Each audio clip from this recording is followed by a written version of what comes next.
Groovy. So my intent here is to have a little bit more of a discussion than a debate, but hopefully we can both kind of back some ideas back and forth. But I will try to, since it is my opinion, ultimately uphold what the resolution says in the end, or at least I'll argue for it. But I'm happy to acknowledge points on the other side and even make a few myself. So I'll start by saying I should probably proofread these resolutions before I get up there. So I'll define the word foe as a colloquial expression meant to substitute for the word for. So that's what I meant. I will say I used the word healthy here when I was trying to phrase the resolution because I wanted to evoke the idea of kind of a purgative or a medicine, something that you take that isn't necessarily pleasant in and of itself, but ultimately improves your health in the long run and makes you more fit. So I think there's definitely some problematic aspects to what's going on, but I think in the end I support it because I think the ultimate outcome will be good. So that's why I phrased the resolution in the way that I did.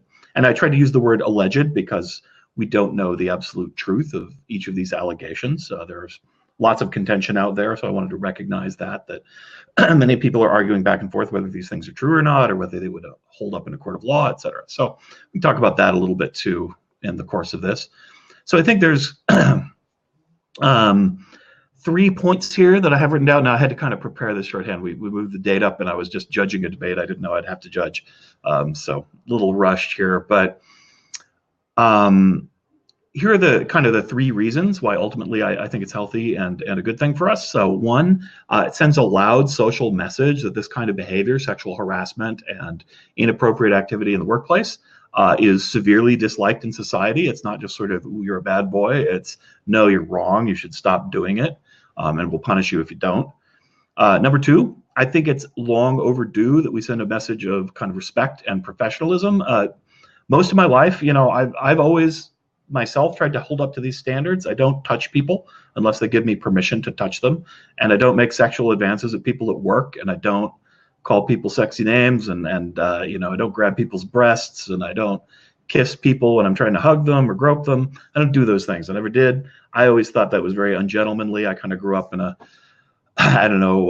reading stories about chivalrous knights and good behavior. So I've always tried to hold myself up to those kinds of standards. Yet, in my workplaces, I have seen all kinds of behavior that I consider rude and disrespectful and ridiculous and chauvinistic that men get away with over and over and over again.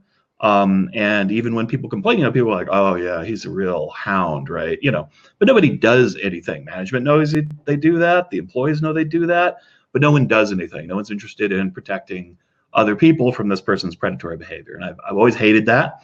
And, finally, while it's been growing for some time, now we're starting to really see it. So number 3 is the fact that it's affecting rich and powerful men shows that it's a true paradigm shift, not just isolated views, people like myself who have always disliked this kind of attitude. But now we are seeing people who are in powerful positions, who are the ones most able to get away with these kinds of behaviors, be held to account for them. And I think that is what makes this a real shift, a movement of the pendulum, as it were. So I do have concerns. It calls into question issues about guilt and innocence and what level of proof is required to take punitive action against somebody or impinge their reputation. I think that's important to examine. But so that's my main concern on the other side. However, on the overall analysis, I think that sometimes the pendulum has got to swing one way or the other to get change enacted. And for too long, it's been over on one side to where women were not, what their opinions were not respected, and they were not protected, and kind of cavalier macho behavior was protected in society more than it should be. And so maybe the pendulum will swing a little farther than we might be comfortable with. But if that's what it takes to get some movement on the center point, then I'm definitely for that. So I think that's my overall take on this issue. So we can discuss the generalities, or we can talk about some specific ones too. But why don't you give your take and any thoughts you have on that? Right. So, I'm really intrigued by your idea of the long game in this situation. I think that there's obviously a lot of immediate benefits, but also immediate concerns. So I'll try and clash a little bit with the long game part of it, because I find that to be pretty intriguing. I guess at first glance, the accountability that has come from a lot of the Me Too movement and the wave of brave women that have stood up and told their stories is obviously really encouraging. And I think a lot of people would think it's a great thing for American society. And like you said, in your second point, really long overdue. So that is really good. There's a lot of people being called to the carpet for reprehensible actions. But like many well-intentioned movements in America in recent years, this one has taken some unfortunate turns as well. And there's other examples of movements that have started off with really well-intentioned benefits, and you could go down the list.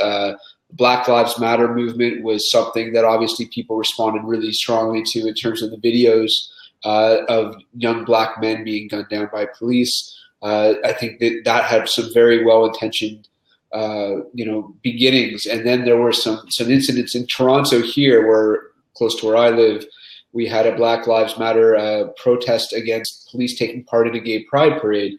And that really was a divisive thing for the city that kind of started to alienate different segments against the police and really polarized things. That we had, obviously, there's stop and frisk in New York City, which is, I think, just, from a police perspective, designed to make people safe. But again, it polarized people in there. And in the third example you could go to would be colleges and universities and free speech, which, I think is ultimately trying to make people feel safe. But now you have comedians like Jerry Seinfeld and so forth who are not going to play college campuses. So it is possible to have a really well-intentioned movement that goes off the rails and has some unintended consequences. And I think some of that is what's been going on here. So, we stipulate that Me Too and the movement and a lot of the immediate kind of accusations and resignations and firings have been encouraging, and certainly, is a moment that has been a long time in coming for women. We can also say that there is some problems, and I'm going to try and go through those quickly. I'll try and list them. So first, we have 3 reasons. So the first one is that it's giving false hope, I think, to a lot of women who are not going to be receiving the same degree of media attention or public attention, or have media as their advocates. I'm thinking of waitresses, lower middle class women, women in industries where the guidelines surrounding sexual harassment do not necessarily work in their favor. The media are not going to be covering every one of those cases. And so for women who may feel emboldened by what's going on, I worry that they're not going to be able to have the same level of support given to them as the ones that are in the public eye at the moment. The second one would be that these published disclosures and accusations really have the ability to damage the country's faith in due process. There are people being forced out of their public positions and entertainment-based industry positions and journalism positions without much in the way of due process, based largely on kind of a public outcry, and that's troubling. And the third one was that this is a little bit of an elite firing squad, circular firing squad, where you have kind of media elites and political elites and entertainment industry elites that are taking each other down, with a little bit of zeal here. And again, I worry that what's actually happening is it's being confined entirely to the progressive kind of wing of society, and you don't have conservative or even a lot of mainstream Americans feel the same way about it.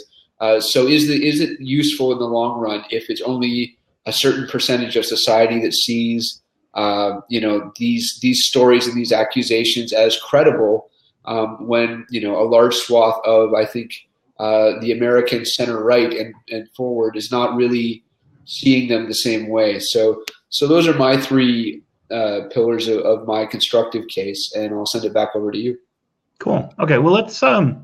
I propose we kind of examine each of these in turn to go back and forth a little bit on them. I always like to do kind of a threaded format once I get into the meat of a thing. So let's talk about the false hope to some women.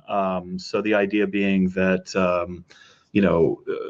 so while some women have gotten a lot of attention for the claims that they've made, there's going to be a lot who don't get in the newspapers, and maybe no one will pay attention to them, right?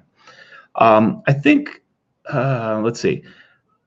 I guess the question is, though, to me, a big part of what's going on is what generally happens is one woman kind of raises her voice and somebody publicizes that.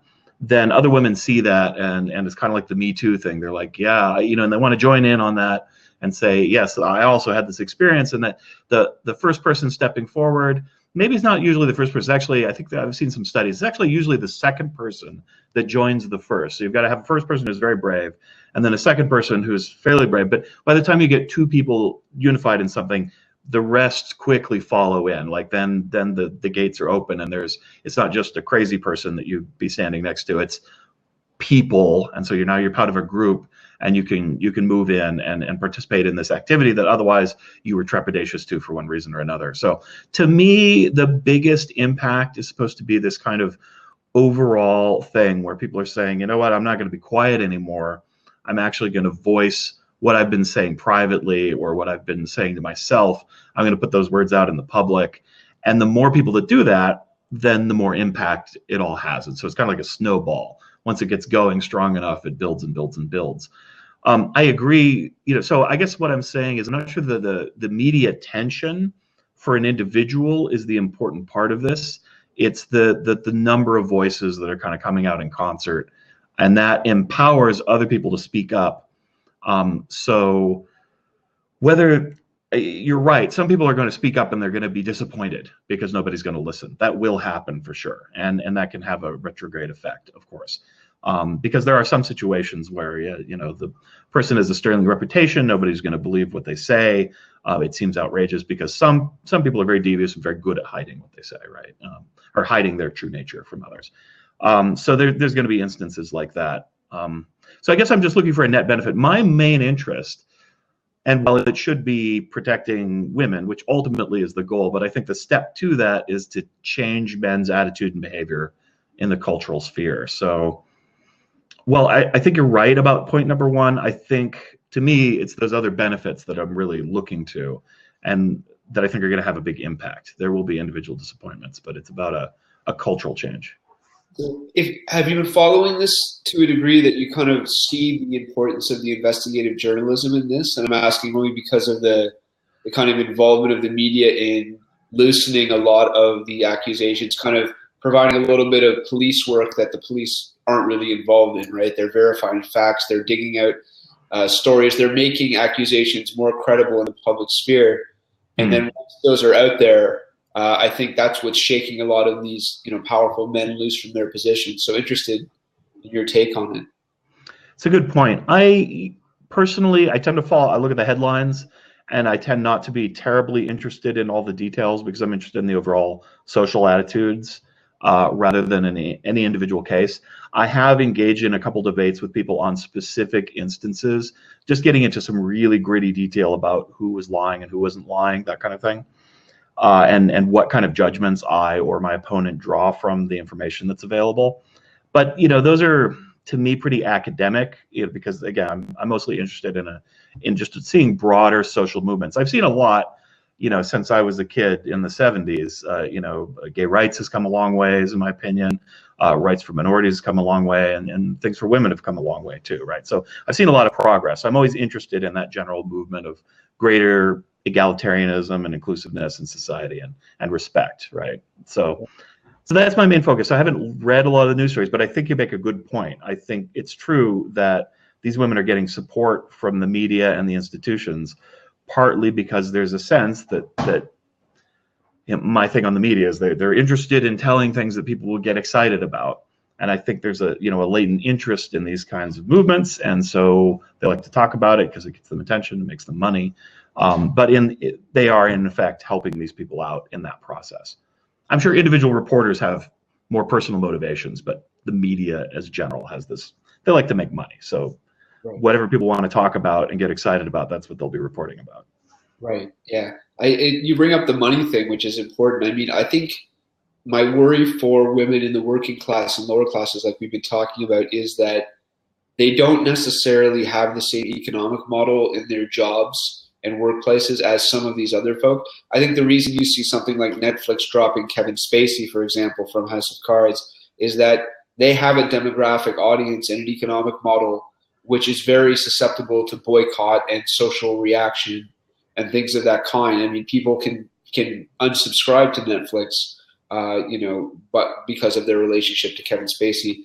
Waitresses, young women in the retail industry, a lot of these working class women, the economic models for their jobs are not the same. So, they have, the everyday human resources process at their jobs, and, complaints that they file are certainly not going to see their accusers, their abusers, alleged abusers, exited from their jobs at the same rate, because it's not necessarily in the company's interest to do that. In fact, the company probably fears a lawsuit from the man who will be dismissed. So I guess the difference in economic models between like entertainment and journalism, companies who would dismiss these people for fear of, public loss of public support and financial losses, isn't really the same for a restaurant waitress or women of this kind. And so for the loudness of the social message, I think, yes, it's enormous, but in that it reaches areas where the same incentives to action do not apply, I worry for the consequences of that. I agree. I don't know. I mean, are we talking about increased negative consequences for them, or just a lack of gain? Well, false hope, right? That if you follow the examples you see from some of these women who have stepped forward for politicians or journalists, or at network television or at movie studios, you might hope, for example, that the person you accuse, the man you accuse in your own sphere, in your job or where have you, would be dismissed as easily, and that the process would not be long and arduous and expensive and painful. But that isn't necessarily the case, because the same incentives to dismissal that apply for Kevin Spacey and Netflix, or in the Senate of the United States, do not really apply in their situations. So I agree. Yeah, that's true. Yeah. I think, also I would say that the smaller the organization you work for and the less public it is, the harder you're going to have a time having this kind of social pressure applied.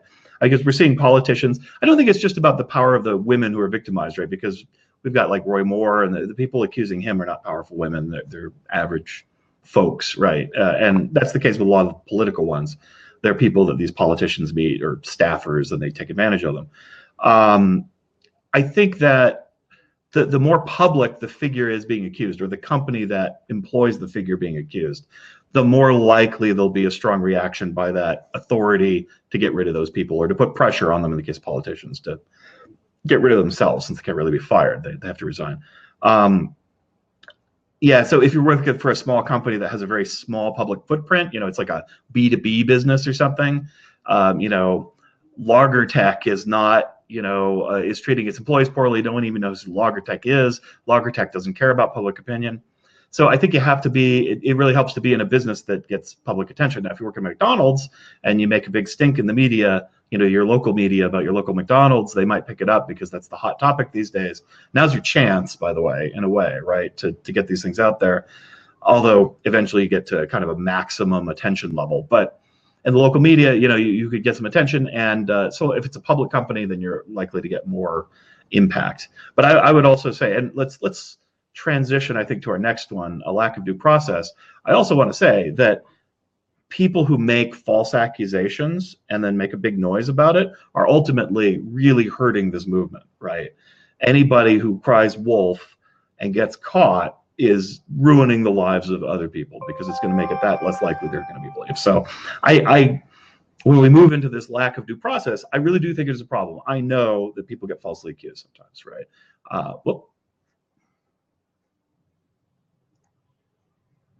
Oh, there we go. I'm sorry. My calendar popped up to tell me I had this debate. So it went away. I went to another screen. Okay. So that's a real problem, right? And it's not like I believe every single accusation. I tend to think that most are true, because my personal experience is I see a lot more abuse than I've seen false accusations in my time, right? According to my own judgment, right? I've seen the abuse firsthand. The false accusations, sometimes you have a pretty strong sense that I've been an employer before, and I've had somebody not make an accusation but express concern that somebody might be hitting on them, and you know, it was a married gay man, and she wasn't sure, but she thought maybe he was. And I'm like, I'll keep a close eye on it to make sure that's not the case, because that's totally unacceptable here, right? But I think you're probably misinterpreting his signals, right? I know him; he's married, and it's as far as I know his character over the last couple of years, that would be very out of character. But I will be careful. You know, I will watch out for you, because I want to protect you and everybody who works for me, right? So that's how I kind of handle that situation. But I know that these things happen, and some people are just vindictive and evil always around, right? So yeah, due process is important. I think any individual employer who's faced with one of these situations owes it to themselves to try and figure out what the truth is, or as close as they can do it, and try. Yeah, you're put in a difficult position. You have to make a judgment. It's not a court of law when you're a boss or the head of a company, right? You have to consider your image of the company. Sometimes that's maybe more important to you than the individual justice. So these are difficult situations. So I think, yeah, when you get a frenzy attitude like this, it can lead to judgments that are hasty and inaccurate. I think it's on everybody to try and make good judgments, right? What are your thoughts on this part of it? Well, I'll try and start with your second point and transition over as well. So we had this long-awaited, long-incoming moment for women, and I can talk a little bit about it in terms of due process. Like, I think if you look at the Senate of the United States, whose ethics and sexual harassment complaint process is kind of in the public eye a little bit, it's, you know, Broadinakian. It's you know, kind of Stone Age. There's the accuser herself has to sit in therapy for 30 days before she proceeds with a complaint. You know, there's a real Stone Age quality to it that's designed to protect men and you know, the people being accused. And that's not the only process. I think there's others. You know, in Hooters waitress restaurants, there's a mandatory mediation process that every employee signs on to before they could file a suit of sexual harassment, for example. So there's a lot of these in the due process sphere. I think it is a long time in coming as well. That it's not necessarily a given that the due process mechanisms that are in place are sufficient. And I think that's important to stipulate, is that, you know, lots of things exist. The police departments and civil courts exist, but not every mechanism. And so one of the things that I would hope is that, you know, legislators and people who are making all of these, you know, are involved in the movement are equally concerned with getting those fixed as well. But in terms of, you know, the con side of it, the criminal record, the criminal justice system has a standard. You have to be guilty beyond a reasonable doubt. And so it's really easy to understand why a woman would not want to go that route with a sexual harassment or sexual assault claim. In fact, many don't, and I think it's just kind of not general knowledge that a lot of people don't. Because it's very hard to prove, right, beyond a reasonable doubt. Right, and so that you can see why there's an interest in the part of women in this movement to find some other standard by which they can have their voice heard. In the civil courts, it's balance of probabilities. So you sue somebody for, you know, workplace damages, and it's a balance of probabilities. It's more likely to have happened than not. And so there's that avenue. It's not always the easiest because it's expensive, and if you lose, you have to pay the other person's court fees. So there's that as well. The thing about making accusations in the public space is that you're not at danger of being charged if you make a false complaint to the police. You're not in danger of having to incur legal fees if you lose a civil suit or anything like that. So the amount of risk that an accuser takes on is very limited. Really the only law that you would be applied to you if you made a false accusation publicly would be slander. And, you know, that would be, and some of these accusations come from women who aren't necessarily making their identities public because they're doing anonymously to reporters, at least initially. So, you know, I think that if you look what happened with Al Franken, that he was accused by multiple women, swore that an ethics investigation in the Senate Ethics Committee would vindicate him. And prior to that investigation, he was pushed out by his party. So there are a number of imperfect, and I think it's important that we stipulate that, imperfect mechanisms by which women can seek to have their voices heard, to seek prosecution, conviction, civil damages. The problem seems, and in the case of the Senate, an ethics committee investigation or their HR department at work, none of these are perfect. Some of them have been traditionally weighted against women, but by moving beyond those available systems to simply a complaint must equal some type of action, what I worry for what that does, and does it create a blowback in which men are afraid to hire young women in the office place, that the idea of that women are making false accusations or hasty or exaggerated accusations, does that become greater than it actually is in the mind of many people now that you're hearing all of these accusations and there is no accompanying process? So that, I guess, that's my worry in terms of lack of due process. Yeah, it's a real challenge. I think that when you're looking at I've got a weird echo now. Are you hearing an echo when I'm talking? No, not much. No? Okay, good. When women come out, I mean, they do face a lot of potential repercussions, even if they're telling the truth. A lot of people are going to come and call them liars and call them names on the internet. If it gets public who you are, and you're going after somebody famous, there's going to be fans or supporters of those people who are going to come after you with knives and pitchforks. So I do think there's definitely a lot of risk when you put yourself out there in public. Even on the job, a lot of the times they take some efforts to try and protect people who make accusations and people who are being accused. A good HR department tries to kind of keep the whole thing under the rug while it's going on until there's some kind of outcome, until somebody's let go, or and even then they try not to make a big publicity thing out of it. They just want to resolve the situation within the office, keep everything quiet, and kind of move along, right? It's usually their goal, and that can be good for protecting everybody involved, or at least minimizing the harm in case there was an error of one kind or another, right? But I think ultimately what I want to do in society is encourage people to tell the truth, and to speak up of things that they care about. If they were harmed by someone, they should say that they were harmed by somebody. If they weren't, they shouldn't, right? So I kind of don't want to have anything that's going to have an incentive outside of that, right? And ultimately, what I want to encourage people to do is to speak up for themselves. Be sure of what you're saying. Don't just say it. Don't just go on your feelings. Try to be honest in your evaluation, whether that person meant you harm or not, and then speak out on it, and whether they did you harm. Now, there are times also you can say, hey, you did me harm. I don't think you were trying to, but you need to know that you were. And I ask you, not to do that again.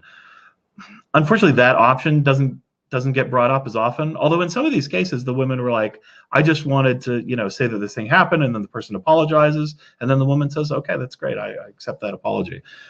That's a best case scenario, especially for some of the milder, forms of things. But still, ultimately, I think all men need to keep their hands to themselves too, right? So I hate to say anything that mitigates or mild things, but in truth, there is a huge range, right, from the very, very mild, innocent possible mistakes up to the really absolutely predatory, monstrous, basically rape inside the office. So there's a big range, and I really do think that there's, punishment deserves to reflect that range of values. Yeah. However, you still need that message that, like, no amount of it is okay. Just don't do any of that stuff, and you'll be a lot safer, right? Yeah. I mean, no amount of stealing is okay. I mean, we do have different punishments for people who steal a pack of gum and people who steal the crown jewels, right? Like, it's different. Yeah. They're different. So, my third point was that it really seems to be turning into, and this is where I worry about the movement kind of going off the rails a little bit, is it seems to be turning into a bit of an elite circular firing squad. So we have the examples that you can cite seem to be coming from highly progressive, highly liberalized spheres of American society. So you have Hollywood studios and television studios. You have New York City and East Coast journalism, the New York Times, the Washington Post. And you also have Democrats. Now, it's true that Republicans have also been accused. Some have had to resign. I think there was one gentleman who resigned just yesterday.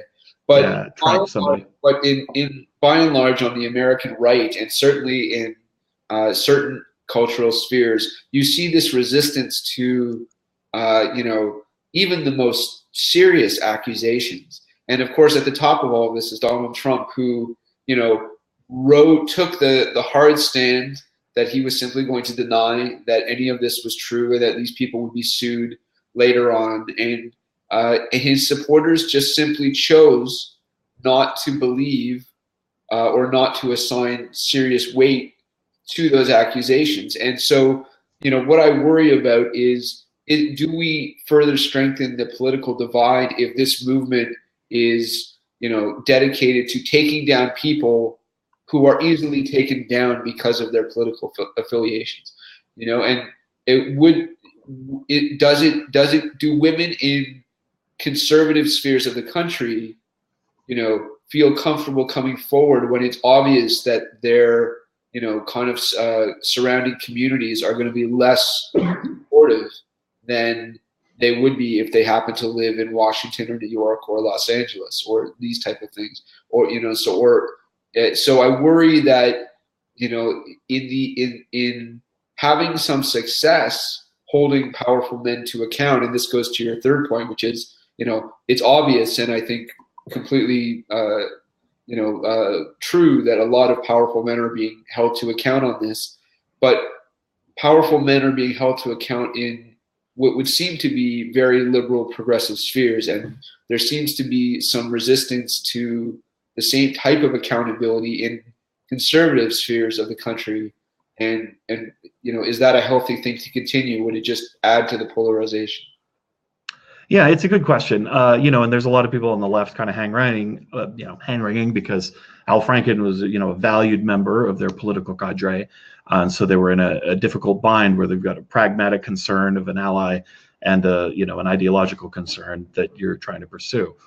I think they probably made the right choice in favoring ideology, partly because I do think that, Al Franken's been very effective. There are other people who can be effective, who can take in to those positions. You can have some turnover in the leadership and get in more good people. So I'm not sure that it does harm, particularly to the left, to see individuals get held accountable for actions that are contrary to their stated goals, right, and their stated attitudes.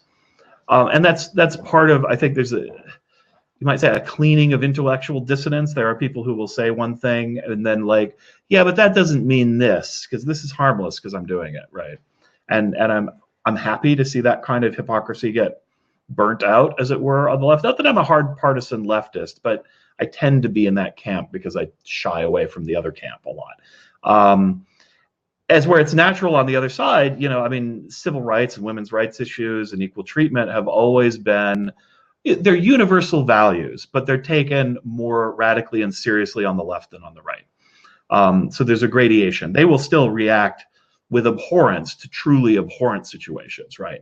But it's the, a little ass grabbing. Well, that's just, that's a trip to Hooters, right? Yeah, it's all good.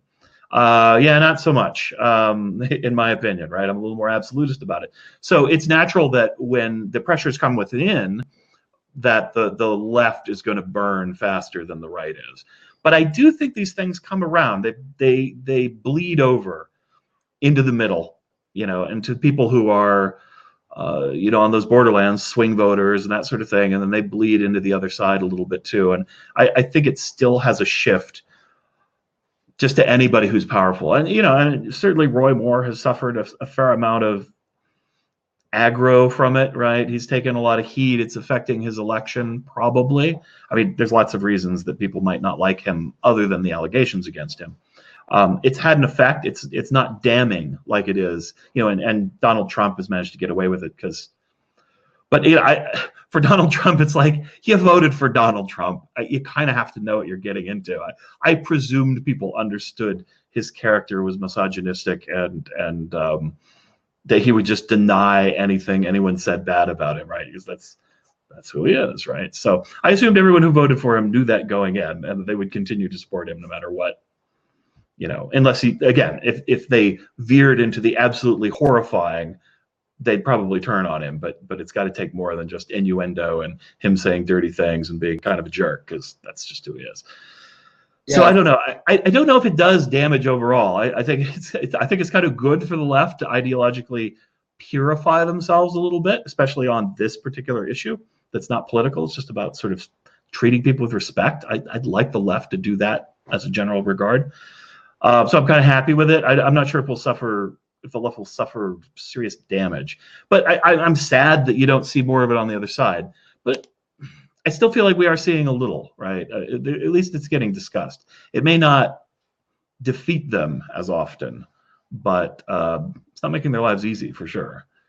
Right. I think, to try and wrap it all together, I guess I worry about the limitations of the movement when the focus seems to be on very public callouts of men who are perceived by either one woman or multiple women to have behaved badly. There isn't an enormous amount of differentiation between different levels of allegation. And I think what you're seeing in the conservative progressive divide is the limitations of that strategy absent due process. Because, if we think we can become used to this idea that, people will be called out and public pressure will be applied, if, a certain political group is content to try and ride out that pressure and have the riding out of that pressure be kind of a badge of honor, that people came after me and I stood strong. Right, yeah. And so on. And the other side caves immediately and purges themselves of those folk who are accused. I worry about the limitations of that strategy in terms of being an effective tool for any woman, let alone middle class and working women. So in the end, I think I would like to see all the people who are so zealously trying to take down elites and very public male figures in Hollywood or Washington focus their energies on trying to provide women more tools at restaurants like Hooters, who, like I said, their waitresses have to sign a contract saying that they will not sue, that they have to go through a mediation process before they, with the company and so forth. Mm-hmm. So I think there's a lot of work legislatively that could be done to help women with less opportunity and whose accusers are less likely to have to do the immediate exit. That makes sense. Yeah. So I think my overall thing is I worry about the limitations of this, even though there have been this tremendously, successful series of takedowns, and I think a very kind of therapeutic moment for women who felt that this was a very long time in coming. It seems like it's gone off the rails a little bit. And to the extent that there's been success, I worry about the translation into the lives of, I guess, less women whose accusers are less public figures, I suppose. Yeah. Two things I'd like to see, and this is kind of my thinking about cultural change. One is that, and I think this would be more effective on the right in some ways than this, the current activity, which I think is great. But I think it's most important because it's not really a political issue; it's a women's respect issue, right? I'm glad to see them empowered to come forward and speak for themselves, right? That's really important, and I'm happy to lend my voice as well. I would also like to see on the male side, and I think it would be effective in the conservative arena, a sense of a code of conduct for men that's positive, that outlines an idea. Here's, kind of a gentlemanly code. Here's how a gentleman behaves, right? Here's how an upstanding, respectable man, a good conservative behaves towards women, right? Here are the attitudes of respect. Here are the things that you should not do as a gentleman. Here's the things you should. If you build up this ideal, and they could do it it's the kind of values that the right tends to like, right? You build up these values, and then you can kind of hold account. You're not meeting the gentleman's standard. You're not a conservative gentleman, right? Because you're behaving in these crass, liberal, undisciplined fashion, right? And that becomes a much more effective critique when you're saying you're not living up to conservative values, right? But first you have to kind of establish a movement inside of conservatism that says that's how a good conservative man behaves, right?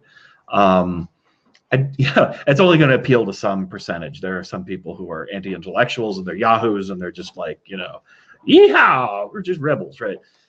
So okay, maybe it's hard to reach some people, but I think that could be helpful as a tool to change social behaviors on that side of the cultural divide. Yeah, I like the idea. I'm interested in your take on what that would look like. I think, my initial disappointment from conservative circles is that you don't see people speaking out, even if people aren't going to step down, you don't see people speaking out against, say, Donald Trump or Roy Moore. A lot of it seems to be, we're going to let elections litigate this. Yeah. And, if the person and adjudicated in their opinion, right? Yeah. If they get elected, then it wasn't true. Yeah, obviously the people decided that it wasn't true. Yeah. Based it on the election. But the funny part about that is, and I think, I'm diving into the Roy Moore rabbit hole a little bit, but people down there seem very open about the fact that they need a conservative in their Senate seat as their first, second, and third priorities. And so those same people will then turn around and say, well, the election was the litigation of that harassment issue, and it didn't count. But people are very open about the fact they're not voting on the harassment at all. They're voting to put a conservative in the Senate seat, period. So it really isn't a litigation of those issues at all, and for those people. And so again, the right are good team players. They really know how to circle the wagons and support their guys. And I understand that impulse. If I were a Christian conservative, which I'm not, but if I were, and I was concerned about, say, abortion was my number one issue, right? And I was to weigh what I think about abortion versus Roy Moore dating young girls, I'd probably say, well, abortion is more important if I have to choose between this guy and the liberal guy. So I'll vote for Roy Moore. Maybe I don't like him, but he'll do, right? But I would say to them, don't put him on the primary, right? Find somebody else that meets your moral standards, right? Don't select those guys down at the grassroots. And get somebody up there that can both support your issues and is morally upstanding, right? That would be great. Same on the left. I always had a problem with Bill Clinton. I found him kind of sleazy and duplicitous and not my kind of guy, right? And I didn't vote for him. I voted for Ross Perot, I believe, both times, right? I like charts and graphs. I kind of agree with what he's saying. So I tend to be kind of I vote my values for the people that best match me, even if they're not going to win. I'm not a strategic voter most of the time. I supported Obama because I love Obama. He thinks very much like me, right? So I went out and campaigned for him. I don't normally do that for Democrats, right? So I vote that way, but a lot of people vote strategically. And like I said, I think on the Republicans, they're better at that than the Democrats are. The Democrats are a little more rebel-minded in the political sense, right? Bernie Sanders, they like populists. But then again, you have Trump. So I can't say that they all just fall in line with the establishment. That's not the case. But I think it's a stronger cultural rather than political ties that they have. I don't know, but I'm kind of getting off topic here. So to wrap it up, I just think that, completely agree that this has been a very long time in coming, that to the extent that due process is around for women, it certainly was not adequate before now.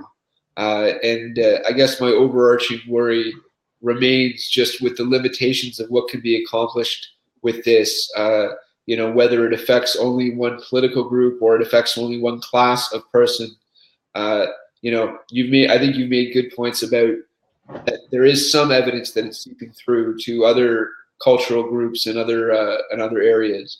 But I guess it remains to be seen, and that's what you mentioned, the long haul, right? So we'll see where we are at the end of this in 5 to 10 years' time if this movement results in real change. If so, it's probably a small price to pay, for the stuff that's happened so far. But if it doesn't, then there's going to have been some pain probably.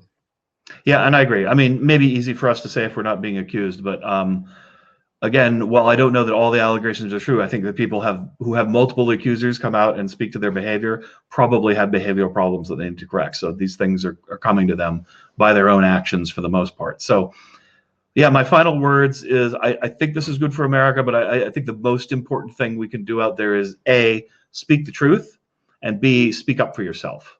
Don't be timid and be honest. And if we all did that, we wouldn't have nearly so many problems. All right. Thanks for the debate, man. Thank you.